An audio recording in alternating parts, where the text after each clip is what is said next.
this thing, man. I found this laying around, you guys. I'm going to keep it for a little bit. I think you should. That fight against Israel, I mean, all three judges scored it 4 rounds to 1. Is that how you envisioned it? Because when we spoke in the fighter meetings, it seemed like you had a different opinion on how especially the first 2 rounds would go. Yeah, you know, I think I'm one of the best strikers in the world. I thought I'd be walking away a little bloody, a little messed up, a little concussed, but I didn't really take much damage other than... He looks clean. He looks like he just woke up. He won Had 4... a nice shower, came for an interview. He don't look like he came from a No. world championship fight. He doesn't look like he even had a fight. The fuck? And that's against an icon. Izzy's an icon in the game. Like, he's a mad guy. Checking a few kicks, but yeah. I still can't quite wrap my head around it, you guys. I thought it'd be a lot harder. The jab and your defense were just absolutely on point tonight. 2 vital components of this victory. I mean, what was it about your jab that just allowed it to keep landing? I love to box, you guys. I box world-class boxers. My buddy Robin Shafar, you know. I box guys that most MMA guys can't hang with for, 5 rounds. I'll go 12 rounds with any world-class boxer. So Damn. I just put in the work. Put in the work. You talk about your boxing. We saw no grappling, and that's how so many people envisioned this one going. Oh, Sean's going to shoot for takedowns, or Sean's going to try and take this. That's refreshing to hear that there's no grappling, because let's be honest, these days, UFC fighters, a lot of them rely on grappling, wrestling, grappling, taekwondo. This sounds like it was a proper brawl. Yeah. Which he excels at. He's like someone you'll see in a pub. And just like be a pub fighter. You what, mate? You what, mate? What'd you say? what? And you'll bottle him and give him a left hook. That's the kind of guy Sean is. To the canvas. You had no need, but also it seems like you had no desire. You know, I am a great wrestler, and I probably could have took him down. He was like dog tired, so I probably could have took him down. But at the end of the day, man, I like to strike. Go out on your shield. It's better that way.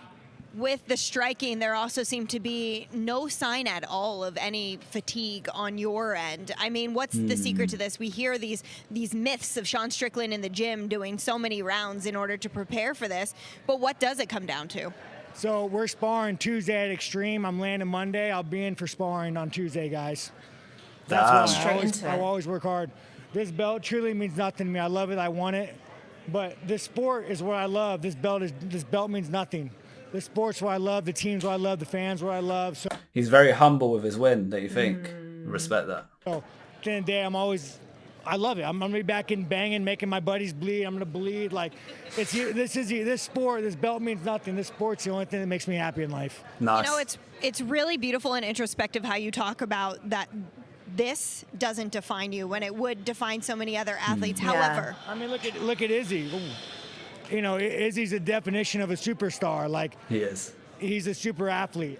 I love this sport because it saved my life. Without this, I would have been in a cage somewhere. I would have been a piece of probably doing drugs. Like, this sport gave me a second chance to life. Not only the sport, but the fans, man. Like, this sport would not exist without you guys. So this means nothing to me. I'm just happy that I'm 32. I'm happy that I can keep doing what I love. He's one of those athletes that will leave a legacy. Yeah. In a different way. Yeah. Because people that do it, people who usually have had a very rough upbringing, and then the sport is what saved them, they're the ones that excel. I see where you're going with that. And I could see that. If he continues to defend his belt and continues performances like that, he could leave a legacy, yeah. And also serving as an example, whether you realize it or not, there are so many kids and people who are going to watch this from less fortunate backgrounds or struggling in the same way in which a young Sean struggled, and maybe see that if you just work hard, things will happen for you. Does that set in at all? Oh yeah, I mean, I see kids now, and it's sometimes like you walk by, it's like looking in a mirror. When I was younger, I hated myself. You'd wake up every day, look in the mirror. Even now, dude, as an adult, there's times I look in the mirror and I hate what's looking back at me just from, all the trauma as a kid. But this sport is like a family. Eric Nixick, Alex, Danny, like Brad Tavares, all the guys at Extreme, man. It's like a true brotherhood. And all this means nothing. It's just MMA, you guys, it's truly life-saving. If you guys have any issues in your life, come on down. I'll give you some work. Jeez. Work you did for this one. You talk about Extreme Couture, Eric Nixick. How did they best prepare you for this one? Because it seemed like even in between rounds in the corner, they were telling you exactly what you needed to hear. At one point saying, hey, he's snake charming you, stop watching. And it seemed like it worked. Eric's a leader, man. Like, you guys know I'm an idiot. I barely listen to anything. But Eric's one of those guys that when you go into battle, he's he's going to battle with you. When you lose, he loses with you. When he wins, he wins with you. So when you got a guy like that who just exudes passion in the corner, you want to go in there and you want to go die on your shield. I feel like Izzy probably really underestimated Sean this fight because he's used to fighting big names like Alex and all the other fighters he fought, but Sean was a big underdog, and I feel like he probably thought, yeah, I'll train for this fight, but I don't need to really sweat.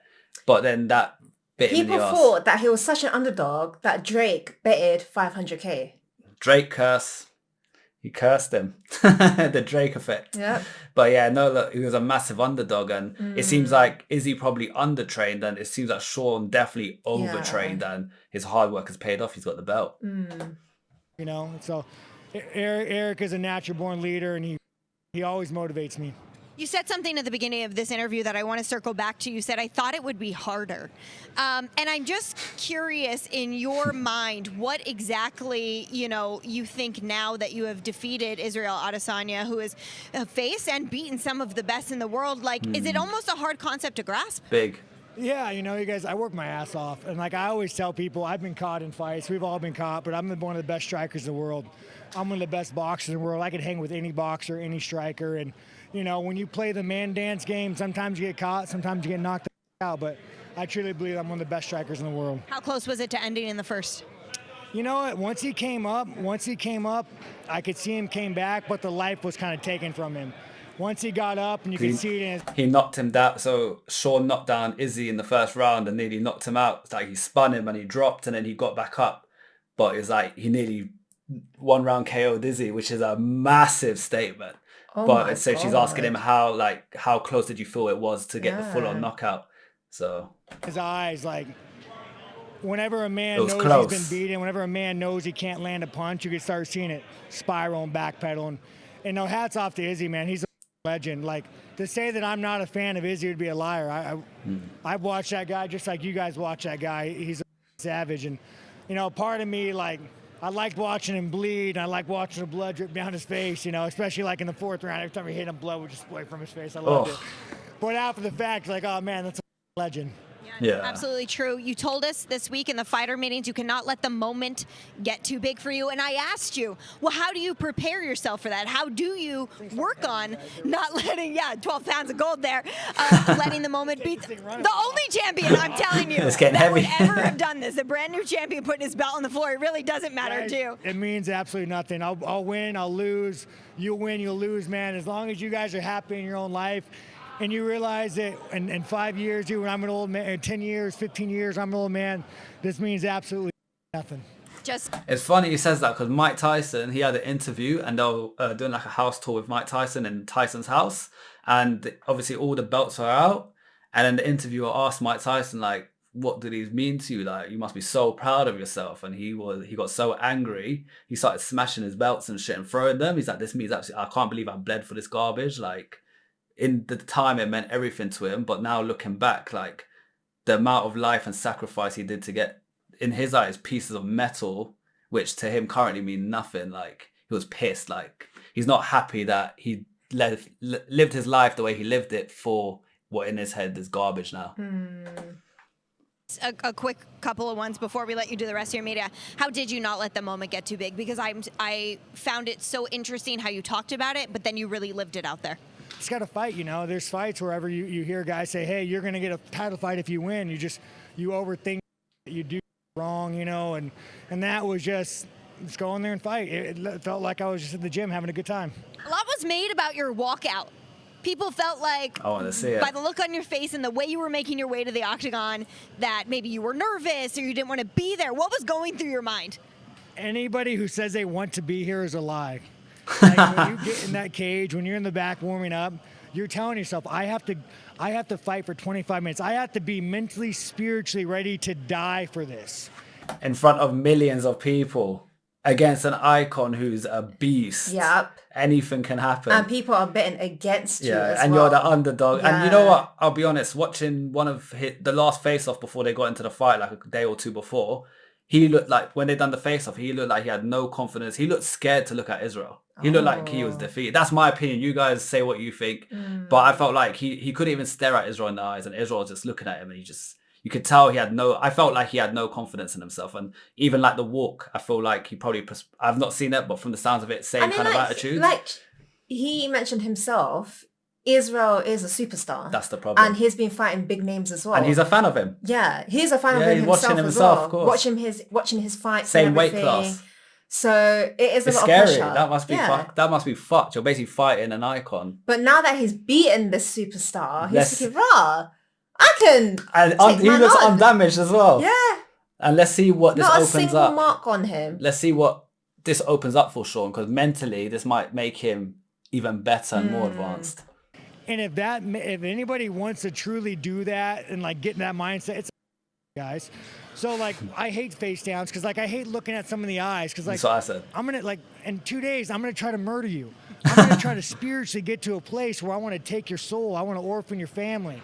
You know what I'm saying? So it's like when you're going out there, you just gotta like embrace this. Like I'm ready to die for what I want. It's hard to do. Well, you didn't need to go nearly that far because you got what you want with relative ease. Now here's the part of being a champion that you'll probably get immediately tired of, where we ask you, what is next? Yeah, I'm going to go ahead, let my leg heal. I'm going to do some boxing for a little bit. We'll go look, and let's get back to the drawing board, you guys. Keep grinding, man. Keep fighting for the people. Give the people what they want. Listen, this Australia crowd absolutely embraced you. We can't wait to see who and where you fight next. Sean, congratulations. Well deserved. Thank you, guys. Thanks.